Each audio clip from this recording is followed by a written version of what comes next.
No início do século XX, a Rússia apresentava uma população muito grande e um território muito grande também, o que acabava dificultando o controle sobre essa população. A economia era agrária, porém, como os métodos estavam muito ultrapassados, o país acabava dependendo de capital de outros países. A insatisfação da população acabou no assassinato de Alexandre II no ano de 1881. Após tudo isso, entre 1890 e 1910, enquanto o governo estava apenas ocupado acabando com rebeliões, questionamentos, a fome ia aumentando, os salários e as produções iam baixando, e tudo isso fazia com que a ideia do socialismo fosse se expandindo. Em relação aos partidos contrários ao czar, no ano de 1898 foi criado o Partido Operário Social Democrata Russo, com o intuito de aplicar o socialismo na sociedade. Porém, ele foi desmanchado pelo próprio czar, e no ano de 1903, após um desentendimento, eles se dividiram em dois grupos, os bolcheviques e os mencheviques. Os mencheviques acreditavam que o primeiro passo era fazer uma revolução burguesa e acreditavam no socialismo moderado. Eles eram liderados por Yuri Martov. Já os bolcheviques acreditavam que o melhor era forçar uma revolução socialista na sociedade, mesmo ela sendo formada por camponeses, e seu líder era Lenin.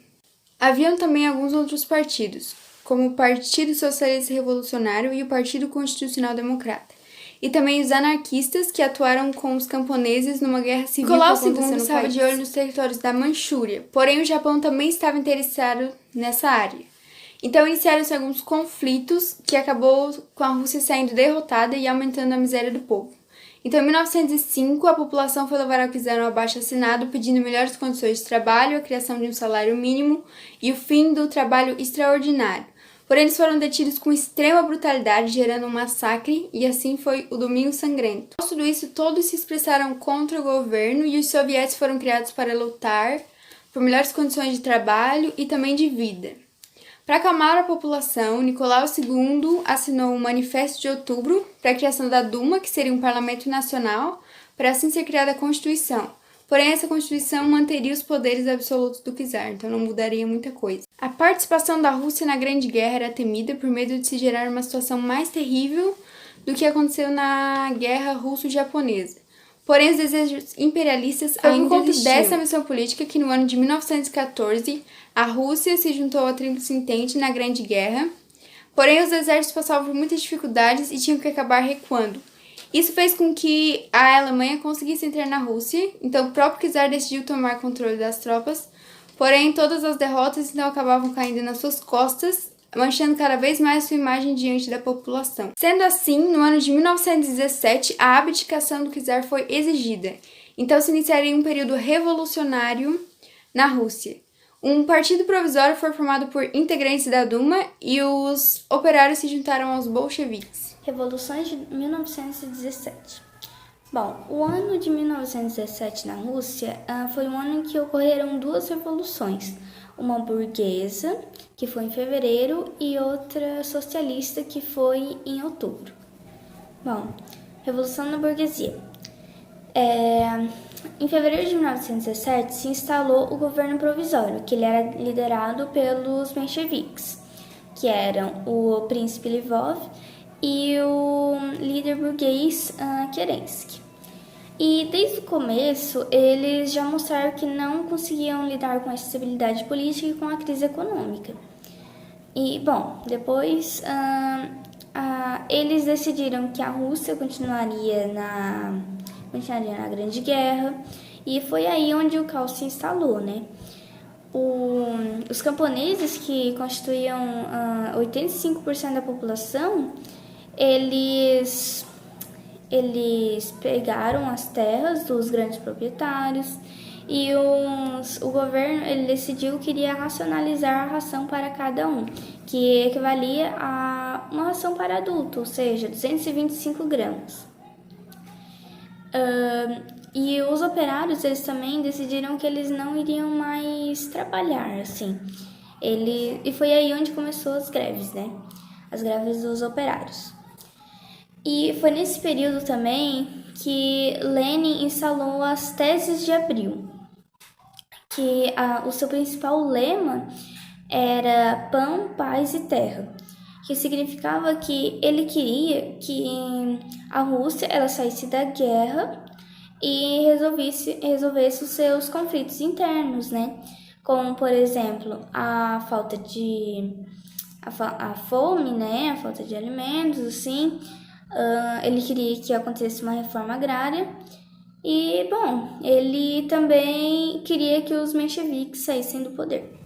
Revolução Socialista. Bom, as tensões na Rússia elas acabaram ocasionando um novo processo revolucionário na Rússia em outubro de 1917. E os bolcheviques eles derrubaram o governo provisório e assumiram o poder. A Revolução Socialista ela iniciou uma nova fase na história da Rússia, porque ela rompeu em definitivo os traços absolutistas e feudais. Bom, as determinações do governo bolchevique tinham como objetivo favorecer os operários e também remover, retirar como definitivo a Rússia da Grande Guerra. A ideia de perder esses privilégios assustava muitos que não apoiavam uma revolução operária nem uma sociedade igualitária. Os burgueses da sociedade russa apoiavam o czar, então, com tantas diferentes ideias, iniciou-se uma guerra civil no país. A guerra era formada pelo Exército Vermelho, que era liderado por Trotsky e era formado pelos bolcheviques, e pelo Exército Branco, que era formado pelo governo provisório, oficiais czaristas, grandes proprietários, aristocratas que perderam seus títulos e socialistas excluídos dos bolcheviques. A guerra se iniciou no ano de 1917 e terminou em 1921. Durante todo esse período, o país estava pura violência novamente. Comunismo de guerra. Bom, a Guerra Civil ela arrasou a economia do país, né? O que fez com que os bolcheviques eles acabassem adquirindo medidas para restaurar essa economia, né? E foram elas dadas o nome de comunismo de guerra. Bom, e dentre as medidas propostas, né, estavam o confisco da produção agrícola do Exército Vermelho, que era eles pegarem essa produção deles e redistribuírem para a população. E outro também, além do confisco, era as cotas, que eles, davam uma taxa mínima, de produção que os agricultores tinham que dar de produtos para o governo. E bom, desde esse período já a liberdade de expressão, a liberdade de imprensa, ela já havia sido suspensa também. E bom, a participação da Rússia na Grande Guerra, mais as revoluções que ocorreram em 1917, tudo isso contribuiu para que a crise econômica fosse muito agravada, né? O que fez com que, a partir de 1920, milhões de pessoas acabassem morrendo no país de fome. Nova política econômica. Bom, diante dessa crise que a Rússia estava passando, essa crise econômica, eles decidiram criar medidas para arrumar essa economia deles. E foram aí que eles acabaram criando a NEP, que se caracterizava pela introdução de alguns princípios capitalistas que atuariam em conjunto com outros princípios econômicos socialistas. Entre as medidas colocadas em prática estavam a permissão para os agricultores comercializarem seus excedentes após o pagamento de impostos ao governo, a abertura de pequenos comércios e empresas, e além do ingresso capital estrangeiro do país, né? Já os setores básicos da economia, eles permaneceram sob controle do Estado. A NEP, ela foi seguida pelo Partido Comunista, que ele acabou se tornando o único partido legal do país. Bom, em 1922, o Partido Comunista ele criou a União das Repúblicas Socialistas Soviéticas, ou popularmente chamada União Soviética, que ela unia todas as repúblicas que estavam subordinadas ao governo bolchevique.